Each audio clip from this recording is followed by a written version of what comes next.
Hello everyone, good afternoon to all. स्वागत है आप सभी का मदर्स एजुकेशन आपके ऑनलाइन करंट अफेयर क्लासरूम में। आज की डेट है 22 जुलाई और आप सभी को गुरु पूर्णिमा की बहुत बहुत शुभकामनाएं। चलिए हमारा लेक्चर स्टार्ट करते हैं विद दी क्वेश्चन जो कि हमने लास्ट क्लास में पूछा था आपसे कि ऑपरेशन नन्हे फरिश्ते किसके द्वारा लॉन्च किया गया है, इसका ऑब्जेक्टिव क्या है, राइट। तो this operation has been launch by the railway protection force in the year 2018। इसका ऑब्जेक्टिव क्या है? टू आइडेंटिफाई दो children who have run away from the their houses, जो अपना घर छोड़कर भाग गए हों, और उन्हें प्रिवेंट करना फ्रॉम ह्यूमन ट्रैफिकिंग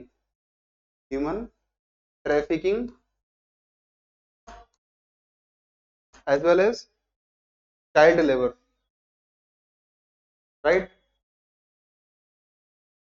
तो ह्यूमन ट्रैफिकिंग और चाइल्ड लेबर से बचाना और उन्हें सेफली घर तक पहुंचाने का काम किसका है? रेलवे प्रोटेक्शन फोर्स के ऑपरेशन नन्हे फरिश्ते के, राइट। और रिसेंटली कुछ बच्चों को इसमें रेस्क्यू किया गया है, तो इसलिए ये न्यूज, ये जो है ऑपरेशन न्यूज में था। हम बात करते हैं रेलवे प्रोटेक्शन फोर्स की। तो ये क्या है? The railway protection force which comes under the ministry of railway was established in the year 1957 by the act of railway protection force act. 1997 में, 1957 में एक रेलवे प्रोटेक्शन फोर्स, रेलवे सुरक्षा बल अधिनियम लाया गया, जिसके तहत इसकी स्थापना हुई है। और किस मंत्रालय के अधीन है? It comes under the ministry of railway, railway मंत्रालय के अधीन ये संस्था आती है, ये फोर्स आती है। एक क्वेश्चन पूछा गया था आपसे, प्रोजेक्ट अस्मिता, राइट। ये ना तो ministry of women and child development का है, ना ही ministry of health and family welfare का। ये जो प्रोजेक्ट है, ये है, it belongs to the ministry of education along with the university grant commission, right. Ministry of education as well as university grant commission है, यूजीसी, इन दोनों के द्वारा ये रन किया जा रहा है। इसका प्राइम ऑब्जेक्टिव क्या है? पहले इसका नाम पढ़ लेते हैं। Augmenting study materials in Indian languages through translation and academic writing. कि भारत में जो भी भारत की जितनी भाषाएं हैं, हमारे पास ऑफिशियली कितनी लैंग्वेजेस हैं? There are 22 official language under the schedule 8। आठवीं अनुसूची के तहत कितनी है? शेड्यूल शेड्यूल 8 के तहत कितनी लैंग्वेजेस हैं? There are 22 official languages. और उन्हीं लैंग्वेजेस में है हम बुक प्रिपेयर करने वाले हैं। In the next 5 years almost 1000 book, 1000 books हैं, वो प्रिपेयर करेंगे। और ये होगी कुल 22 भाषाओं में। तो टोटल कितनी हो गई? ये हो गई 22,000 बुक्स जो हैं अगले 5 साल में डेवलप करने वाले हैं इन दी और ऑफिशियल लैंग्वेजेस। यही सारा प्रोजेक्ट है। इसके लिए मिनिस्ट्री ऑफ एजुकेशन की संस्था है, एक हाई पावर्ड कमेटी, इसका नाम है भारतीय भाषा समिति। ये नाम याद रखिएगा। तो भारतीय भाषा समिति किसके अंडर है? Under the ministry of education, शिक्षा मंत्रालय के अधीन। और इसने कोलैबोरेट किया है with the university grant commission, right. विश्व विश्वविद्यालय अनुदान आयोग के साथ। इसका ऑब्जेक्टिव क्या है? हमारी ऑफिशियल लैंग्वेज 22 ऑफिशियल लैंग्वेजेस हैं, तो उनके अंदर हमें कुछ 1000 बुक्स डेवलप करनी। अब थोड़ा ब्रीफली बात कर लेते हैं कि हमारी ऑफिशियल लैंग्वेजेस हैं वो किस आर्टिकल में, किस शेड्यूल में और किस भाग में आती है। तो हमारे कॉन्स्टिट्यूशन के पार्ट 17 में आती है, पार्ट 17 में आती है। शेड्यूल कौन सा है? अनुसूची कौन सी है? It comes under the schedule 8, right. भाग 17 शेड्यूल 8। आर्टिकल हमारा, आर्टिकल आर्टिकल्स कितने हैं? 343 टू 351। ये कुल आर्टिकल्स जो डील करते हैं with the provision of official language in the our constitution, right. कुल कितनी लैंग्वेजेस हैं? There are total 22 languages currently. Earlier कितनी थी शुरुआत में? After the commencement of constitution there were 14 language, कुल 14 लैंग्वेजेस थी। कुल 14 भाषाएं ही हमारी आधिकारिक भाषाएं थी अंडर द इंडियन कॉन्स्टिट्यूशन। फिर होता है 21st कॉन्स्टिट्यूशन अमेंडमेंट एक्ट, 21वां संविधान संशोधन अधिनियम होता है इन दी ईयर 1967। इसके बाद जुड़ती है सिंधी, हिंदी भाषा इसमें जुड़ जाती है। एक थोड़ा ब्रीफली हम रिवाइज कर लेते हैं कि ऑफिशियल लैंग्वेज की बात हुई इसलिए। फिर आता है article 71st constitution amendment act in the year 1992। 1992 में 71वां संविधान संशोधन होता है। इसमें आती है 3 languages, Konkani, Manipuri as well as Nepali. Right. ये हुआ 1992 में। फिर उसके बाद होता है 91st अमेंडमेंट एक्ट, ये होता है इन द ईयर 2003। ये 92nd अमेंडमेंट है, राइट, 92nd अमेंडमेंट है, जिसमें आती 4 languages, Bodo, Dongri, Dogri, Maithili and Santhali, right. तो कुल कितनी होती? 14 पहले थी, 15वीं सिंधी होती, 16, 17, 18 कोंकणी, मणिपुरी, नेपाली, और 19, 20, 21, 22 में होती है संथाली लैंग्वेज। ये ध्यान रखिएगा आप। इसके साथ ही हमारे पास कॉन्स्टिट्यूशन में 6 क्लासिकल लैंग्वेजेस हैं, राइट, 6 क्लासिकल लैंग्वेजेस हैं। इन्हीं 22 भाषाओं में से 6 भाषाओं को दिया गया है हमारी क्लासिकल लैंग्वेज का दर्जा दिया गया है। 6 out of 22 languages have been provided the status of classical language under the Indian Constitution। कौन कौन सी भाषाएं? तो देखिए, पहली है Kannada, Tamil, Telugu, next is Sanskrit, Malayalam, and last one is Odia. देखिए, सीक्वेंस ऊपर नीचे हो सकता है ये, बट जो लेटेस्ट लैंग्वेज है जो कि इसमें जोड़ी गई है, जिसको स्टेटस मिला है of official classical language, is Odia, और ये मिला है इन द ईयर 2014। ये आप ब्रीफ हिस्ट्रीज की याद रख लेगा, राइट। चलिए आगे बढ़ते हैं। अब कुछ डेज की बात करते हैं जो कि हम सेलिब्रेट करते हैं in the month of July. ये इंटरनेशनल डेज भी है as well as the national day. जैसे आज की डेट है 22 जुलाई, आज हम सेलिब्रेट कर रहे हैं नेशनल मैंगो डे। क्या है? राष्ट्रीय आम दिवस, नेशनल मैंगो डे। कब मनाते हैं? On 22nd of July each year. ठीक है, राष्ट्रीय मैंगो दिवस कब मनाते हैं? राष्ट्रीय आम्र दिवस, ये मनाते हैं 22 जुलाई को। शुरुआत करते हैं 11 जुलाई से, ये मनाते हैं वर्ल्ड पॉपुलेशन डे इस दिन।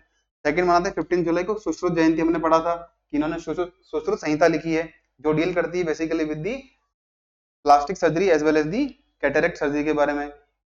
इसमें डिटेल दिया गया है। इसके कुल टोटल 5 पार्ट हैं, किसके? सुश्रुत संहिता के। ये हमने पढ़ा था कि पैथोलॉजी के बारे में, शरीर, मानव शरीर के विज्ञान के बारे में, डिजीज के बारे में, और जो मेडिकल मैनेजमेंट है, चिकित्सकीय मेडिकल मैनेजमेंट है, उसके बारे में डील करता है। 17 जुलाई को मनाते हैं world day for international justice. क्यों मनाते हैं? Because on this day in the year 1998 international criminal court की स्थापना हुई थी हेग में, राइट। सेकंड इज 18 जुलाई, ये मनाते हैं नेल्सन मंडेला डे। ठीक है, ये साउथ अफ्रीका के राष्ट्रपति थे और इन्हें क्या मिला है? शांति का नोबेल पुरस्कार भी दिया गया है। 20 जुलाई को मनाते हैं इंटरनेशनल मून डे। हमने पढ़ा था लास्ट क्लास में international moon day as well as the international chess day मनाते हैं। ऑन 26 जुलाई हम मनाते हैं 1999 में, इन द ईयर 1999, जो जम्मू कश्मीर के कारगिल में युद्ध हुआ था, उसके विजय के उपलक्ष्य मनाते हैं कारगिल विजय दिवस। ये आगे आने वाले दिनों में वी विल सेलिब्रेट। 28 जुलाई को मनाते हैं वर्ल्ड हेपेटाइटिस डे। 29 जुलाई को मनाते हैं इंटरनेशनल टाइगर डे मनाते हैं। ये कुछ इंपॉर्टेंट डेज हैं जो कि आप याद रख सकते हैं, एग्जाम में पूछे जा सकते हैं की संभावना रहती है, राइट। चलिए आज का पहला क्वेश्चन है, according to recent study of Bhabha atomic research centre, BARC एक संस्थान है, it stated that the concentration of uranium in the drinking water is permissible. कि भाभा परमाणु अनुसंधान केंद्र के द्वारा ये बताया गया है कि यूरेनियम की पेयजल में कितनी मात्रा, कितनी सांद्रता जो है वो उससे नुकसान नहीं होता, ना उससे कैंसर होता है, ना उससे किडनी फेलियर की संभावना रहती है। तो 4 पैरामीटर दिए गए हैं, 4 इसमें दिया गया है लेवल कंसंट्रेशन का, आपको बताना है राइट कौन सा। देखिए 30 माइक्रोग्राम पर लीटर है ना, ये दिया गया है ब्यूरो ऑफ इंडियन स्टैंडर्ड के द्वारा। साथ ही साथ इसे WHO ने भी कंसिडर किया है that beyond the limit of 30 microgram per litre the concentration of uranium in drinking water is not admissible और not good for human health. देखिए राइट आंसर इसका है, रिसेंटली रिवाइज किया बार्क के द्वारा, भाभा एटॉमिक रिसर्च सेंटर के द्वारा, that 60 microgram per litre is the permissible limit और परमिसिबल कंसंट्रेशन ऑफ यूरेनियम।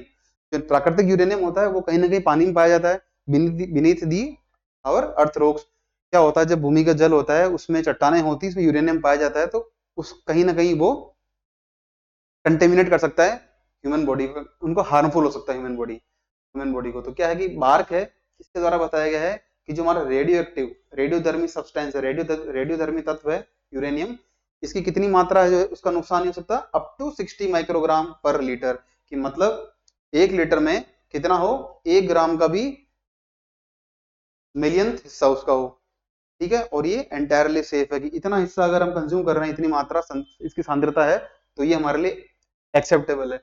हुआ क्या था देखिए, बेसिकली जो 2021 में हमारा है संस्थान bureau of Indian standard, BIS, भारतीय मानक ब्यूरो, क्या कर इसका काम क्या है, इसका मेन ऑब्जेक्टिव है कि जो हमारे भारत में कमोडिटीज बनती हैं, ठीक है, जो उत्पाद बनते हैं उनके लिए स्टैंडर्ड सेट करना, जैसे गोल्ड के लिए हम बनाते हैं, ठीक है। कोई ऐसे प्रोडक्ट हो सकते हैं, प्लास्टिक प्रोडक्ट्स हैं, और फर्टिलाइजर केमिकल, कुछ केमिकल प्रोडक्ट्स हैं, बैटरीज हैं, उनके लिए बनाता है क्वालिटी, इतनी क्वालिटी का होना चाहिए, इतना स्टैंडर्ड होना चाहिए। मेटल्स के लिए होता है। इसने बताया, इसके द्वारा बताएगा कि हमने एक नई अनाउंस की है limit of 30 microgram per litre as announced by the WHO, world health organisation के द्वारा, WHO के द्वारा कहा गया दैट 30 माइक्रोग्राम पर लीटर अगर कंसेंट्रेशन यूरेनियम का पानी में है, ड्रिंकिंग वाटर में है, तो इससे नुकसान नहीं होगा, बट इससे ऊपर कोई, अगर इससे ऊपर यूरेनियम की मात्रा पाई जाती है विच विल बी हार्मफुल, ये कहा गया 2021 में BIS ने अपना नया स्टैंडर्ड सेट किया, राइट। अभी क्या, अगर हम देखें कुछ वर्षों तक है ना, सालों से हम ये मानते आ रहे हैं कि जो हमारा एक्सेप्टेबल लेवल है यूरेनियम का पानी के अंदर, जो पेयजल में यूरेनियम की सांद्रता है वो कितना होना चाहिए, 60 माइक्रोग्राम पर लीटर, ये पहले माना जा रहा था। जो सेट किसने किया था, atomic energy regulatory board, AERB ने सेट किया था, बट 2021 में रिवाइज किया गया बाय दी BIS, ये आप याद रखिएगा। थोड़ी बात करेंगे हम BIS के बारे में आगे चलकर। तो WHO ने बोला है that there is no linkage, there is no evidence about the correlation between the contamination of uranium in the drinking water along with the carcinogenic effect, मतलब अगर किसी पेयजल में यूरेनियम की सांद्रता अधिक पाई जाती है तो उसका सीधा संबंध कैंसर होने के कारण से संबंध नहीं रखता है, कि ऐसा नहीं है कि यूरेनियम पाया जाएगा तो उससे कैंसर होगा किसी पर्सन को, राइट। और हम बात करते हैं हमारे करंट में कि जो हमारी परमाणु ऊर्जा क्षमता कितनी वर्तमान में, दी total nuclear power production capacity in India is 8180 megawatt, ये हमारा टोटल हो रहा है प्रोडक्शन, ये आप याद रखिएगा। न्यूक्लियर पावर कितनी हो रही है इंडिया में, 8180 मेगावाट, इट इज 8.18 गीगा, ये आप याद रखिएगा फिगर्स। नेक्स्ट क्वेश्चन है बरियल सिस्टम, मोइदम या मैदाम, इन्हें कह सकते हैं हिंदी में, ठीक है, ये मोइदम या कह सकते हैं मैदाम, एक प्रकार की ये दफनाने की प्रणाली है, एक सिस्टम है, which was recently in news, are located in which state, Bharat के किस राज्य में हाल ही में खबरों में रही दफन प्रणाली मोइदम जो है ये स्थित है। तो 4 ऑप्शन आपके सामने, first is Meghalaya, second Arunachal Pradesh, third is Assam, fourth is Rajasthan. तो देखिए इसका संबंध है असम राज्य से। इसकी बात क्यों की जा रही है, थोड़ा डिटेल के अंदर पढ़ेंगे कि मोइदम्स क्या होते हैं, बट इसका रीजन क्या है, because it has been propose for the inclusion in the world heritage list, विश्व विरासत सूची में इनको शामिल किया जाए, बिकॉज ये हमारा हेरिटेज है, आर्किटेक्चरल हेरिटेज है। और ये कब क्यों प्रपोज किया गया है, बिकॉज हम जानते हैं 46th meeting of world heritage committee ये शुरू हो गई है 21 जुलाई से, कब से कब तक होगी, टिल 31 जुलाई, न्यू दिल्ली के भारत मंडपम में चल रही है। इसका इनॉग्रेशन हो चुका है, इनॉग्रल स्पीच हमारे प्राइम मिनिस्टर ने दिया था कल ही, गुरु पूर्णिमा के दिन। तो हम बात करते हैं कि ये मोइदम्स क्या होते हैं। इसका बेसिक हमने रीजन पढ़ लिया कि यूनेस्को की जो वर्ल्ड हेरिटेज लिस्ट है उसमें इंक्लूड करना चाहते हैं, इसके लिए हमने इसका नाम प्रपोज किया है for the inclusion in the world heritage list. अब हम बात करते हैं मोइदम या मैदाम क्या होते हैं। तो बेसिकली क्या होते हैं कि ये इस प्रकार के दिखते हैं, ये जैसे क्या होता है, एक माउंड होता है, एक टीला होता है, ठीक है, ये टीला दिख रहा होगा आपको, इसमें एक गेट होगा, इसके बाहर की दीवारें अष्टकोणीय दीवारें, ऑक्टागोनल वॉल्स हैं, इनकी ऊंचाई ज्यादा नहीं होती। इसमें क्या होता है, अलग अलग कमरे बने हैं, अलग अलग वॉल्ट बने हैं, राइट। इसमें क्या होता है, जो व्यक्ति मर जाता था, अहोम वंश से संबंधित, इसका अहोम डायनेस्टी थी, अहोम राजवंश है असम का, उसके जो राजा थे, एरिस्टोक्रेट थे, ठीक है, उनके मृत्यु के बाद उनको इसमें दफनाया जाता था, वो उनको क्रिमेशन यानी उनका उनको अग्नि के द्वारा उनका लास्ट सेरेमनी नहीं होकर के उनको दफनाते थे। इस प्रकार का ये स्ट्रक्चर है जिसे कहते हैं मोइदम्स। अब न्यूज में क्यों हो रहा है उसकी वजह हमने जान ली। हम बात करते होता क्या, it is a tumulus, a mound of earth raised over the grave of Ahom royalty और एरिस्टोक्रेसी। जो अहोम वंश के राजा थे, अभिजात्य वर्ग के लोग थे, उनके इस प्रकार से जो हम कहते हैं ना समाधि स्थल, उस तरह का बनाते थे। अब इसमें क्या है कि जिसका जितना बड़ा होगा, जिसका जितना बड़ा कद होगा, उसकी ऊंचाई उस अनुसार माप लेते थे। कि मान लीजिए इसका साइज जो है ज्यादा बड़ा है, मतलब इसका पद समाज में राजनीतिक रूप से बड़ा था, और किसी का अगर आकार छोटा है, इट मीन्स उसका पॉलिटिकल और एडमिनिस्ट्रेटिव लेवल जो है, पोस्ट है, वो कम रहा होगा। राइट, इसका ये मतलब है। तो अब ये इसमें नाम लिया गया है चराई देव के एक डिस्ट्रिक्ट है असम के अंदर। ऐसा है कि ये जो मोइदम है, ये असम के अंदर फैले हुए हैं डिफरेंट डिफरेंट डिस्ट्रिक्ट्स में, ठीक है। जैसे जोरहाट है, डिब्रूगढ़ है, बट जो चराई देव है इसके अंदर ये हमारे एक एक्सक्लूसिविटी रखते हैं। क्यों? क्योंकि इनका संबंध उनसे है जो अहोम के राजा थे, अहोम का राजवंश था, उनके राजाओं के यहाँ पे बरियल की गई है। और जिन्होंने कब तक रूल किया था, फ्रॉम 1228 से 1886 तक, 1826 तक इन्होंने राज किया है असम पर। ठीक है, ये हमने बात कर ली यहाँ तक। अब इसमें क्या होता है, जो चराई देव के मोइदम से, इनमें क्या एक या एक से अधिक चैम्बर हो सकते हैं, इन्हें वॉल्ट कह सकते हैं, एक से अधिक चैम्बर हो सकते हैं। और इसके टॉप पर क्या होता है, एक पेविलियन होता है। हमने देखा पेविलियन इस प्रकार का, ये रहा पेविलियन, ठीक है, जिसे कहते हैं चाओचाली। चाओचाली कहते हैं।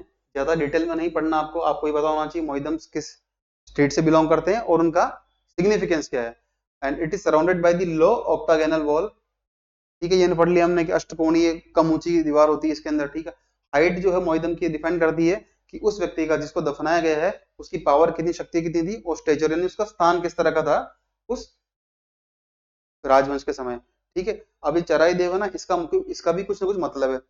The word Charaideo means a shining town situated on a hill top, कि पहाड़ी की चोटी पर स्थापित या स्थित एक ऐसा चमकदार शहर, कस्बा।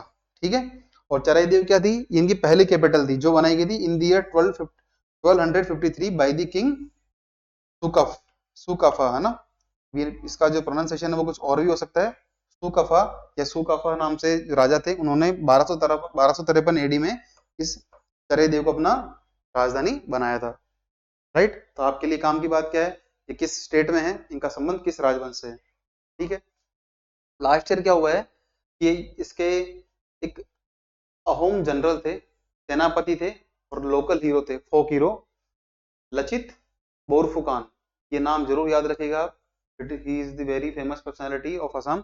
और उनका 400वां जन्म दिवस हमने मनाया लास्ट ईयर नवंबर में, from 23rd to 25th of November. और इसमें प्राइम मिनिस्टर मोदी जी हैं, उनके द्वारा इसको सेलिब्रेट किया गया था नई दिल्ली के अंदर। ठीक है, नेक्स्ट इज अभिलेख पटल पोर्टल। ये अभिलेख पटल पोर्टल है, रिसेंटली न्यूज में था, तो आपको बताना है कि किस मिनिस्ट्री के द्वारा इसे लॉन्च किया गया है। राइट, आपके सामने चार ऑप्शन है, मिनिस्ट्री ऑफ रूरल डेवलपमेंट, ग्रामीण विकास मंत्रालय, ministry of information and technology, सूचना एवं प्रौद्योगिकी मंत्रालय, मिनिस्ट्री ऑफ टूरिज्म, पर्यटन मंत्रालय, fourth is ministry of culture, संस्कृति मंत्रालय। तो देखिए इसका राइट आंसर है option D, which is ministry of culture. जैसे नाम से पता चल रहा है, अभिलेख।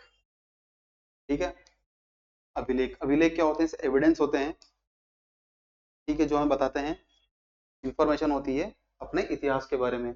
हमने पढ़ा होगा, आपने पढ़ा भी होगा, अभिलेख कई जगह से प्राप्त होते हैं, तो कहीं ना कहीं हिस्टोरिकल इंफॉर्मेशन वहां से मिलती है। तो अभिलेख is a Sanskrit term which defines और रिकॉर्ड्स, कि किसी न किसी चीज का हमें रिकॉर्ड मिलता है उसे कहते हैं अभिलेख।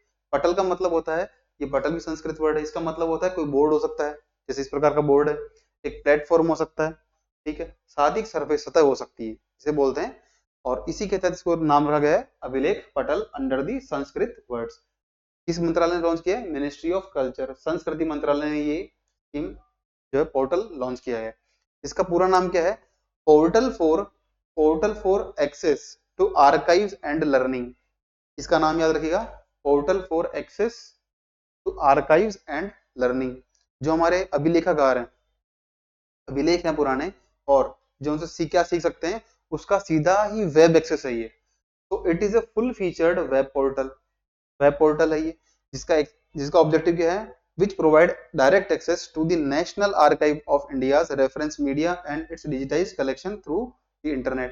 इंटरनेट के माध्यम से इस पोर्टल पर व्यक्ति जाएगा, उसे NAI राष्ट्रीय अभिलेखागार यानी नेशनल आर्काइव्स ऑफ इंडिया के द्वारा जो भी अब तक के हिस्टोरिकल फैक्ट्स हैं उनको प्रिजर्व किया गया है इन दी डिजिटल फॉर्म, और इंटरनेट के माध्यम से जाकर कोई व्यक्ति इनकी सूचनाओं को प्राप्त कर सकता है। ये इसका प्राइम ऑब्जेक्टिव है, राइट। चलिए आगे बढ़ते हैं कि हमने संस्था का नाम पढ़ा है नेशनल आर्काइव्स ऑफ इंडिया, मतलब राष्ट्रीय अभिलेखागार। इसकी स्थापना हुई है as the imperial record department in the year 1891 at Calcutta. Calcutta में स्थापना हुई है इसकी किस नाम से? इंपीरियल रिकॉर्ड डिपार्टमेंट की। और साउथ एशिया में सबसे बड़ी रिपोजिटरी है ये दक्षिण एशिया में सबसे बड़ी रिपोजिटरी, सबसे बड़ा भंडार मिलता है हमें अभिलेखों का इसके अंदर। इसके रीजनल ऑफिस भी भोपाल में है, साथ ही कुछ इसके रिकॉर्ड सेंटर हैं जैसे जयपुर में है, भुवनेश्वर में है और पुडुचेरी में। ये आप चाहे तो याद रख सकते हैं, ठीक है। अब इसका ऑब्जेक्टिव क्या है? National archives of India is the repository of non current record of the government of India, कि भारत सरकार की जो वर्तमान में प्रचलित रिकॉर्ड नहीं है, मतलब ऐसे रिकॉर्ड जो पहले किए गए थे, पूर्ववर्ती सरकारों के द्वारा जो रिकॉर्ड बनाए गए थे, रिकॉर्ड सेव किए गए थे, उनका क्या करना? उनको एक रिकॉर्ड बनाए रखना, साथ ही holding them in trust for the use of record creators as well as general users, की कोई भारतीय नागरिक अगर चाहे इस पोर्टल पे जाए और यहाँ से भारत सरकार ने जो अचीवमेंट किया है, उनके जो ऑफिशियल रिकॉर्ड्स हैं वो हम देख सकते हैं, जो भी परमिसिबल हो, जिनकी परमिशन दी गई हो। मान लीजिए कि आजादी से पहले किसी नेता के द्वारा कोई लेटर लिखे गए हो, वो इसमें हो सकते हैं, राइट। इस प्रकार की बात है। और एक अटैच्ड ऑफिस है, कि मतलब ये संबद्ध कार्यालय है किसका? मिनिस्ट्री ऑफ कल्चर का, गवर्नमेंट ऑफ इंडिया, भारत सरकार का जो संस्कृति मंत्रालय है उसके तहत एक संबद्ध कार्यालय है क्या? NAI national archives of India. स्थापना कब हुई? इन द ईयर 1891, ये आप याद रखेगा, राइट। नेक्स्ट क्वेश्चन इज प्रधानमंत्री ग्राम सड़क योजना was launch in which year, की प्रधानमंत्री ग्राम सड़क योजना किस वर्ष शुरू की गई थी? आपके सामने चार ऑप्शंस है, 2000, सन 2000, सन 1998, सन 2005 और सन 2001।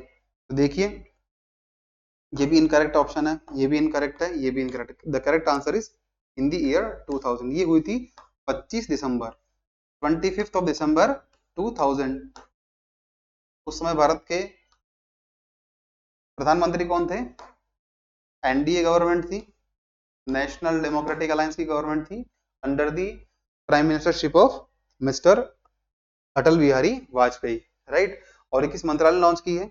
ये लॉन्च की गई है मिनिस्ट्री ऑफ रूरल डेवलपमेंट, ग्रामीण विकास मंत्रालय के द्वारा 25 दिसंबर 2002 को तत्कालीन सरकार NDA गवर्नमेंट थी, उन्होंने इसको लॉन्च किया था।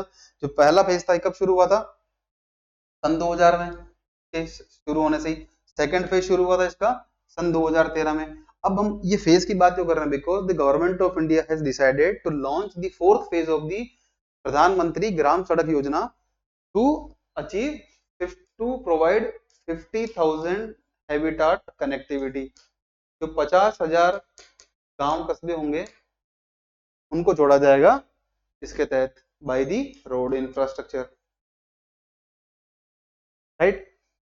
सेकंड बात करें कि सेकंड फेज चला था 2013 में, इसी का एक पार्ट था, कंपोनेंट था road connectivity project for left wing extremism affected area. जो हमारे नक्सलवाद से प्रभावित एरिया थे उनके लिए 2016 में भी एक प्रोजेक्ट लॉन्च किया गया था इसी फेज के तहत। और थर्ड हमारा फेज शुरू हुआ था इन द ईयर 2019। कुल 3 फेज कंप्लीट हो चुके हैं, याद रखिएगा। चौथा फेज शुरू होने वाला है किसका? प्रधानमंत्री ग्राम सड़क योजना का, ठीक है। तो इसका ऑब्जेक्टिव क्या है? इट विल कनेक्ट 50,000 हैबिटाट्स, कि 50,000 ऐसे गांवों को जोड़ा जाएगा, ढाणियों को जोड़ा जाएगा, जिसमें कि जो हमारे प्लेन एरियाज हैं, मतलब समतल क्षेत्र है, वहां पर कितनी आबादी होनी चाहिए? 250 से अधिक। और जो हमारे विशेष दर्जे वाले राज्य हैं उनमें होनी चाहिए 100 पॉपुलेशन। मान लीजिए किसी ढाणी के अंदर 100 लोग हैं और उस राज्य को विशेष राज्य का दर्जा दिया गया, जैसे हिमालयी क्षेत्र या उत्तर पूर्वी राज्य हैं, तो वहां पर अगर किसी गांव के अंदर 100 व्यक्ति भी निवास करते हैं, 100 नागरिक भी रहते हैं, उसको भी इसे जोड़ा जाएगा। साथ ही साथ जैसे समतल भूमि, इन राज्यों के अलावा जो क्षेत्र समतल भूमि में आते थे, राजस्थान हो गया, मध्य प्रदेश है, उत्तर प्रदेश है, जहां पर रोड कनेक्टिविटी प्रॉपर नहीं है, अगर उस गांव के अंदर 250 लोग भी रहते हैं तो उसको कनेक्ट किया जाएगा through the all weather road, ये सभी मौसम में वो रोड कनेक्टिविटी प्रोवाइड करे। इसका कुल कितना फंड है? फंड है 1.9 लाख करोड़ रुपए, जिसमें से 1.3 लाख करोड़ देगी सेंट्रल गवर्नमेंट और 60,000 करोड़ दिए जाएंगे कंसर्निंग स्टेट गवर्नमेंट के द्वारा, सभी स्टेट्स मिलके देंगे, राइट। अच्छा, एक ये माशोपिरो जनजाति है, माशको या माशोपिरो कह सकते हो इसको आप। It was recently in the news because it is the largest uncontacted tribe, यानी कि सबसे बड़ी, दुनिया की सबसे बड़ी संपर्क रहित जनजाति है। आज तक इनसे किसी सरकार के द्वारा, किसी कम्युनिटी के द्वारा कांटेक्ट नहीं किया गया है। और आपको बताना है कि ये किस रीजन में मिलती है विश्व के।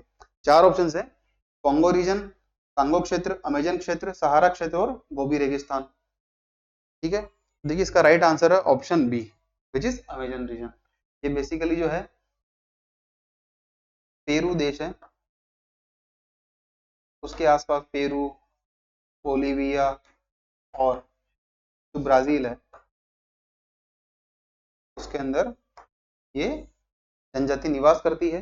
हाल ही में कुछ समय पहले एक इंटरनेशनल एनजीओ है, उसके द्वारा कुछ फोटोज वायरल हुई थी इनकी। ये समुदाय जो है अपनी जगह छोड़ रहा है due to the deforestation drive, कि वहां डेवलपमेंट किए जा रहे हैं, इसलिए वहां के जो जनजाति है माशोपिरो या मास्कोपिरो कह सकते हैं, इसको अपने यहाँ से डिस्प्लेस होना पड़ रहा है, ये जगह छोड़कर कहीं और जगह विस्थापित हो रहे हैं।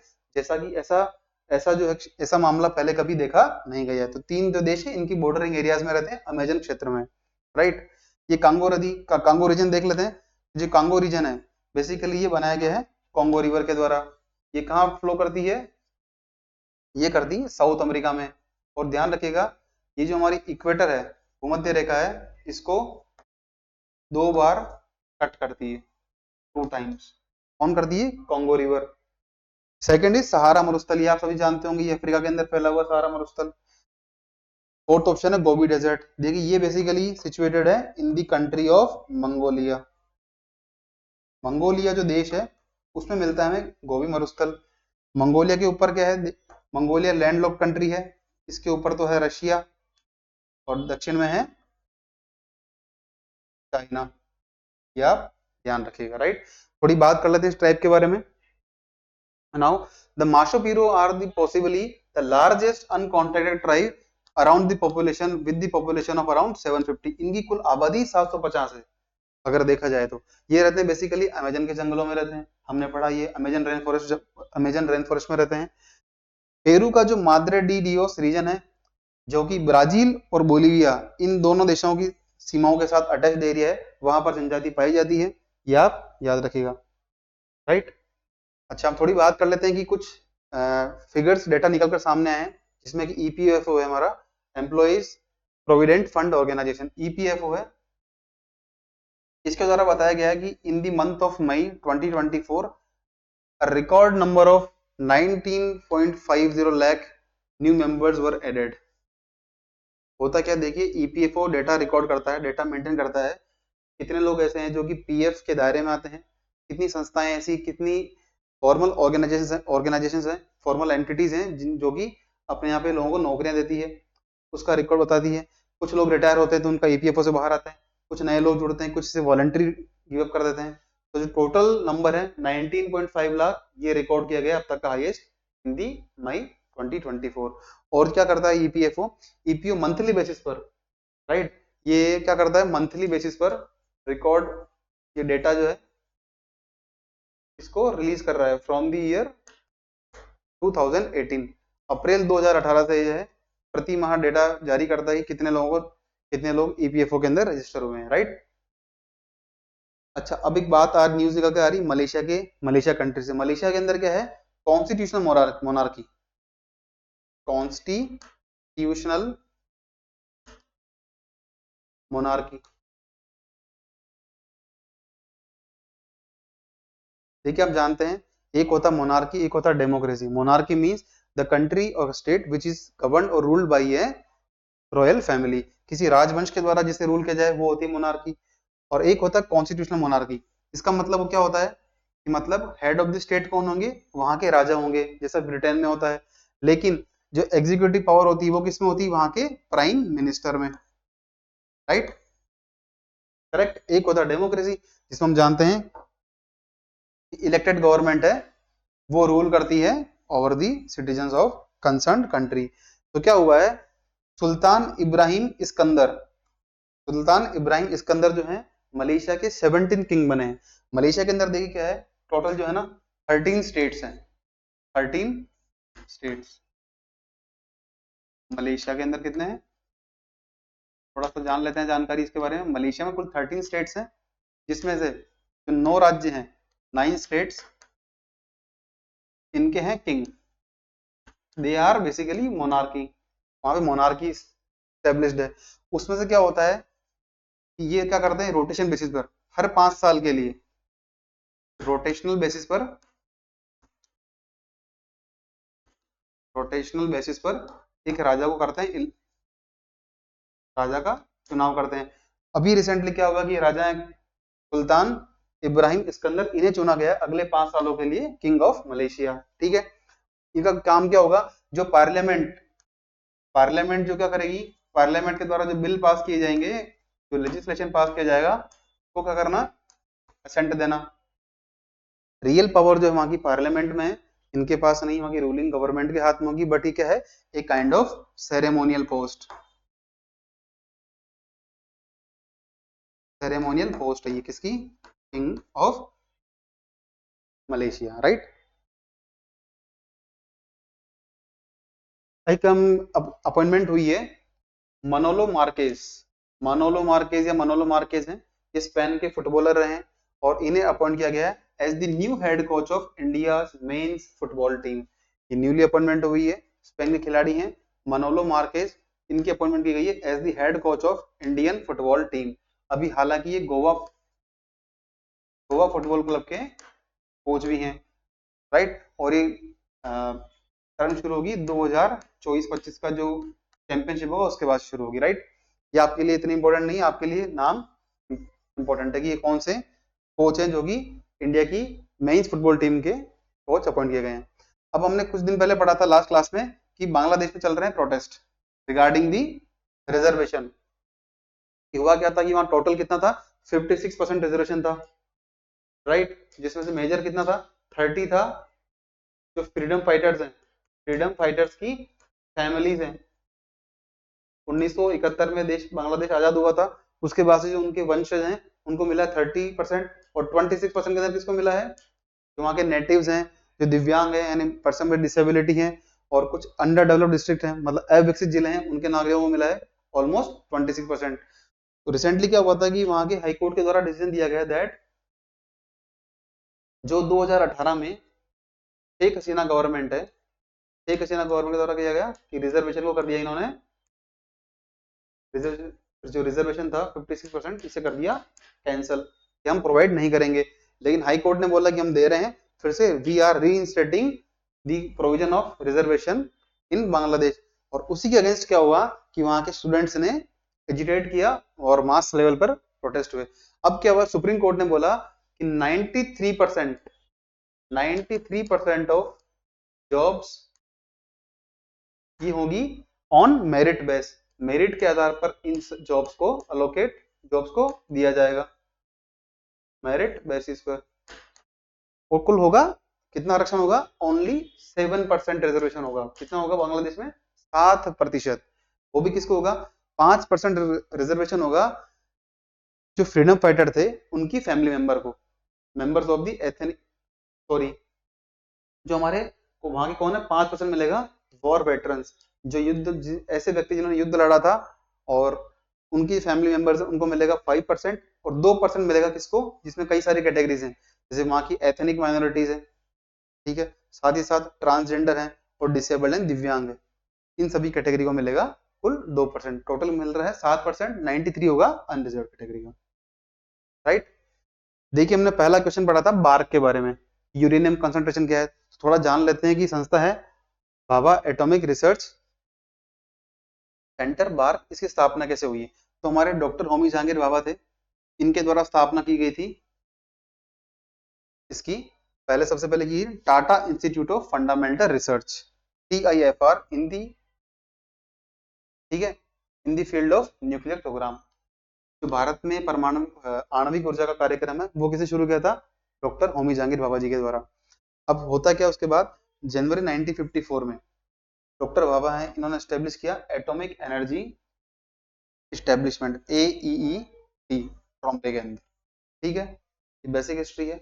और उनकी मृत्यु के बाद क्या होता है, उनके देहांत के बाद 1966 में AEET का नया नाम रख दिया गया as the BARC, Bhabha atomic research centre BARC. ठीक है, ये आपको ब्रीफ जानकारी पता होनी चाहिए ये संस्थान कहाँ है, कब बना और इसका मेन ऑब्जेक्टिव क्या है।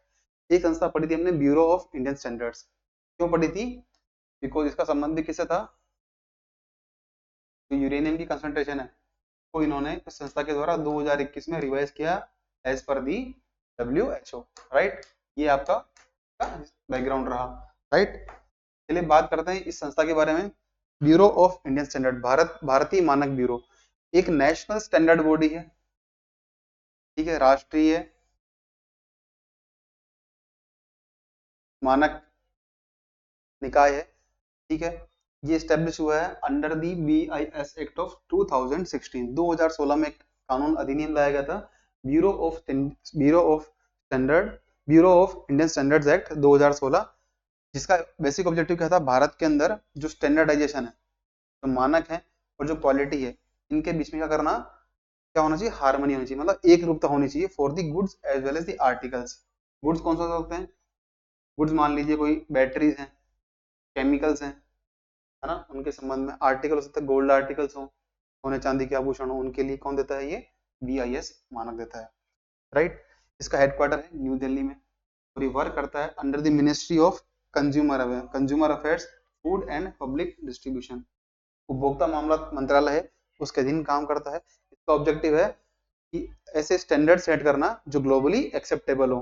अब कौन कौन से प्रोडक्ट जो इसी कैटेगरी में आते हैं, तो देखिए सोप्स, साबुन और अपमार्जक, soap and detergents, paints, food items, खाद्य पदार्थ हो सकते हैं, पैकेजिंग मटेरियल हो सकते हैं, राइट, बैटरीज हैं, इलेक्ट्रिक एंड इलेक्ट्रॉनिक कंपोनेंट हो सकते हैं, गुड्स हो सकते हैं, कॉस्मेटिक आइटम्स है, प्लास्टिक प्रोडक्ट्स हैं, टेक्सटाइल्स और अग्निशमक जो प्रोडक्ट्स हैं वो हैं, लेदर है। ये कुछ विभिन्न प्रकार के प्रोडक्ट्स हैं जो इस कैटेगरी में आते हैं, किसके अंदर? BIS की कैटेगरी के अंदर। माफ कीजिएगा, ये BIS की स्कीम है, इको मार्क स्कीम। राइट, ये योजना जरूर ध्यान रखिएगा आप, इको मार्क स्कीम है, ये लॉन्च की BIS के द्वारा। इसका बेसिक ऑब्जेक्टिव है labelling of environment friendly products. जब ये मार्क, अगर मान लीजिए आपको कहीं भी किसी प्रोडक्ट पर ये मार्क दिखता है, जिसे कहते हैं इको मार्क लोगो, अगर मान लीजिए किसी फूड आइटम पर, किसी बैटरी पर, किसी पैकेज मटेरियल पर, प्लास्टिक आइटम पर अगर ये आपको लोगो मिल जाए, मतलब समझ जाना कि एनवायरमेंट फ्रेंडली प्रोडक्ट है। और यही स्कीम, इको मार्क स्कीम के तहत ये सारे प्रोडक्ट जो हैं, कुछ प्रोडक्ट और भी हैं इसके बाहर, जैसे लुब्रिकेटिंग ऑयल वगैरह है, वो भी इसमें कवर होते हैं, तो वो यहाँ मेंशन नहीं है। इस प्रकार के प्रोडक्ट पे क्या होता है, इको मार्क स्कीम के तहत दायरे में आते हैं, जिसका मतलब ये है कि पर्यावरण के अनुकूल प्रोडक्ट्स हैं। ये लोगो आप याद रखिएगा, किसका है? ब्यूरो ऑफ इंडियन स्टैंडर्ड्स का। देखिए कुछ न्यूज हैं, जो कुछ शॉर्ट न्यूज है जो कि अभी हाल ही में चर्चा में रही है, थोड़ा ब्रीफली उसको डिस्कस कर लेते हैं। First is international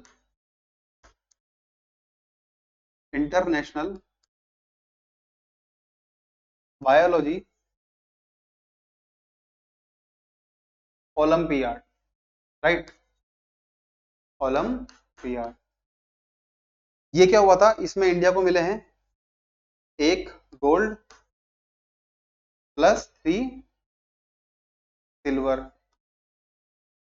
biology olympiad में। ये हुई कजाकिस्तान में, किसमें? सेंट्रल एशियन कंट्री है कजाकिस्तान, वहां कंडक्ट हुई। इसमें इंडिया को मिले हैं 1 गोल्ड प्लस 3 सिल्वर। सेम हुई एक चैंपियनशिप जिसका नाम है इंटरनेशनल मैथ्स ओलंपियाड, जो गणित शब्द विषय है, इसकी एक ओलंपियाड हुई है कंपटीशन, ये हुई है हमारे लंदन में। इसमें क्या हुआ है, इसमें India secured 4th place. Right, 4th place मिला है इंडिया को आफ्टर USA,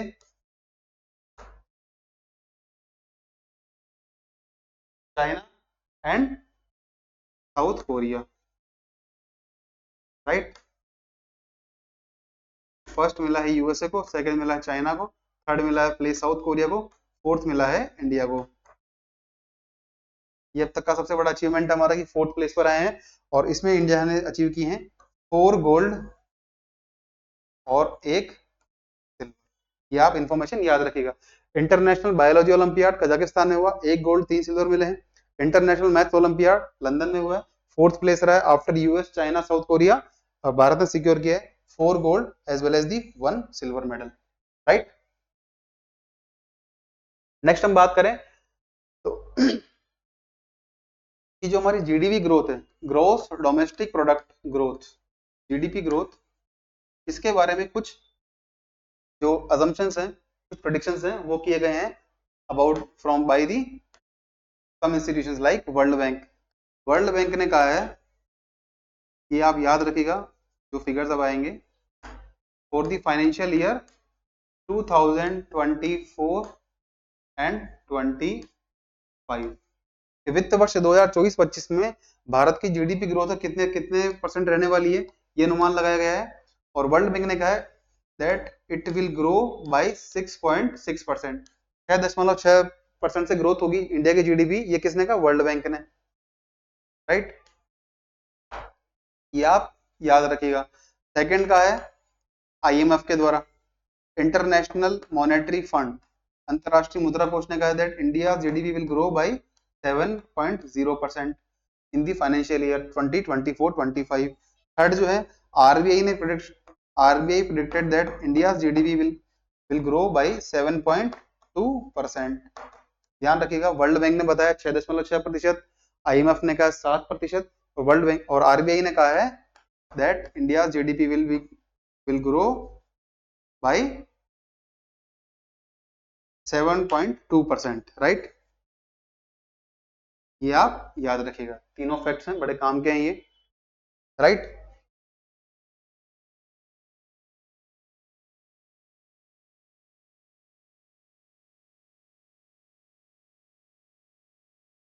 आपको पता है that 46th world heritage committee है, इसकी मीटिंग चल रही है न्यू दिल्ली में, याद रखिएगा, हिंदी न्यू दिल्ली। आपके लिए 2 क्वेश्चंस हैं जो आपको बताने हैं कि इनका आंसर क्या हो सकता है, और इसके बारे में कल करेंगे हम डिस्कस। पहला क्वेश्चन है Storm X, right. Storm X ये क्या है आपको बताना है, व्हाट इज स्टॉर्म एक्स। तो मिलिट्री एक्सरसाइज है स्टॉर्म एक्स, पहला क्वेश्चन है, ये क्या है। सेकेंड इज मिशन वाइपर, ये रिसेंटली न्यूज में रहा है because this mission Viper has been called off, इसको अभी कैंसिल कर दिया गया है। आपको बताना है कि मिशन वाइपर किस कंट्री का है और इसका संबंध किस क्षेत्र से, स्पेस से है, सैटेलाइट से है, मिसाइल से है, टेक्नोलॉजी से है, ड्रोन से है, किससे? मिशन वाइपर और स्टॉर्म एक्स। बताना आपको कि इन दोनों के राइट आंसर्स क्या हो सकते हैं। यहाँ हमारी क्लास, आज ही करंट अफेयर क्लास खत्म होती है। आई होप कि आपको जो पढ़ाया जा रहा है वो समझ आ रहा होगा आपको, और किसी प्रकार का कोई सुझाव हो, कुछ कमी हो जो आप बताना चाहें, प्लीज कमेंट बॉक्स के अंदर आप मेंशन करिएगा, और आई होप कि it will helpful for your examination, right. चलिए आज की क्लास ही समाप्त करते हैं। अगली क्लास तक के लिए आप पढ़ते रहिए, be motivated and be studious. इसी के साथ good luck to all, thank you so much for being with us.